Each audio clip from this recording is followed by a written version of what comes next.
Madam, I rise to support the railway budget presented by Shri George Fernandez for the year 1990-91. Shri George Fernandez has his association with the railways for the last 40 years as a labor leader. As a labor leader, most of his energy was concentrated in making demands on behalf of the workers of the railways. Now he has been put in a position to look after the affairs of the railways as also the well-being of the workers who are working with the railways. Since he is at the helm of affairs, since he was a labor leader and his words carry weight with the workers, I hope under his stewardship the workers of the railways would perform better, would do their jobs better, and would see that the railways perform better. In this way, not only would the railways satisfy the people who travel, but also the functioning of the railways in general would improve. The Indian Railways are the biggest network in the whole of Asia and the second largest in the world. Not only the Indian Railways are big in size, but their problems are also big in proportion to their size, and the things that the people want the Indian Railways to do for them are also big. Sir, Mr. Fernandez on the 2nd of February had come out with a status paper wherein he has given the current position of the Indian Railways, the problems that the Indian Railways are facing, and also the innumerable demands, including the demand for providing employment on a large scale in the railways to the unemployed. I hope that in this discussion on the railway budget, the participants would offer some constructive, useful, and practical suggestions. Mr. George Fernandez, when he had to prepare and present this budget, had very little time to do that, probably less than 100 days. But even within that short period, sir, he has come out with some new ideas, with a new approach with regard to the functioning of the railways.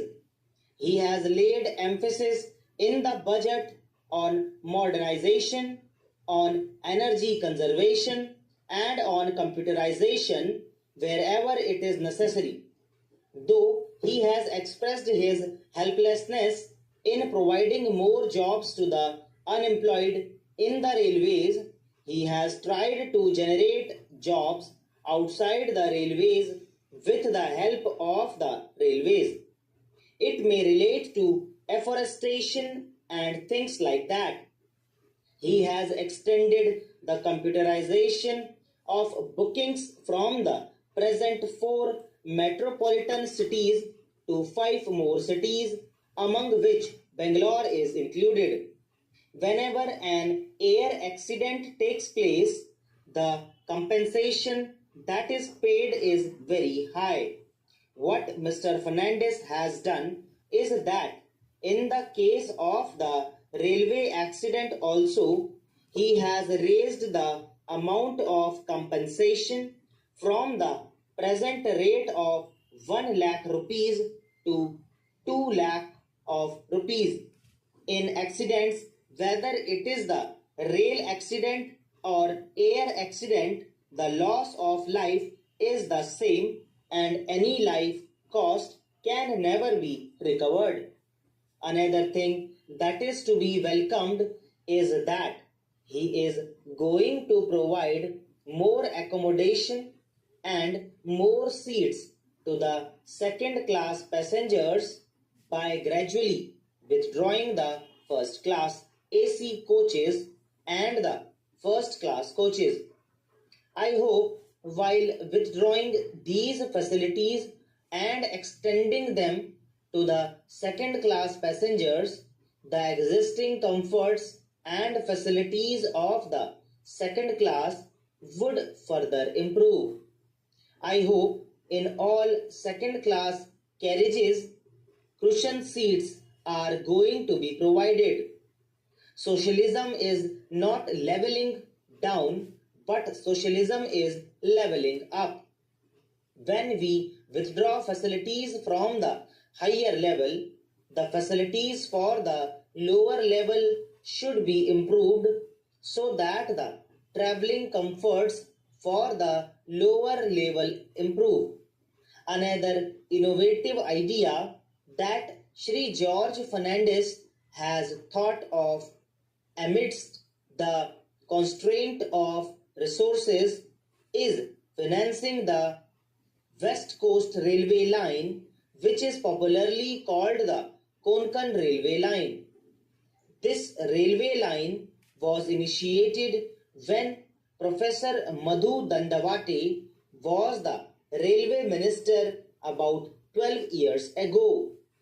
Once that government went out of power, this scheme got put into cold storage. Of course, in the last year's budget, Shri Madhavrao Sindhya had made some provision for construction of the line from Mangalore to Udupi, but the construction work did not start. Now, Sri George Fernandes has come out with a novel idea of associating the states which are going to benefit out of it, namely Maharashtra, Goa, and Karnataka, by raising certain contributions from these three states, by raising certain contributions from the public and certain contributions from the railways as well as from the general exchequer. If this scheme had not been thought of and if this had not been taken up in the normal course and under the normal procedure, this railway construction would have taken 15 years to complete. Now that a new method of financing this project has been initiated, the railway minister has promised that construction of this railway line is going to be completed within 5 years. I wish that this scheme succeeds, not that it succeeds for the sake of the Konkan Railway, but this would open up a new era for taking up other essential constructions where those projects could not be taken up because of shortage of funds. I hope the railway minister, who is a person of many ideas, many innovative ideas, would also think in terms of, if possible, self-financing schemes. Every year costs go up. Any project that is done today is cheaper than it would be tomorrow. He, in his status paper, has asked whether the money should come from the central government or whether it should come from the Railway Finance Corporation or from market borrowings where it is going to cost a little more. In any case, I personally feel that these projects, important projects, should not lag behind on the ground of funds not coming from the central government or state governments. Even if it is costly, the money should be borrowed from the Railway Finance Corporation. So दोस्तों इसी के साथ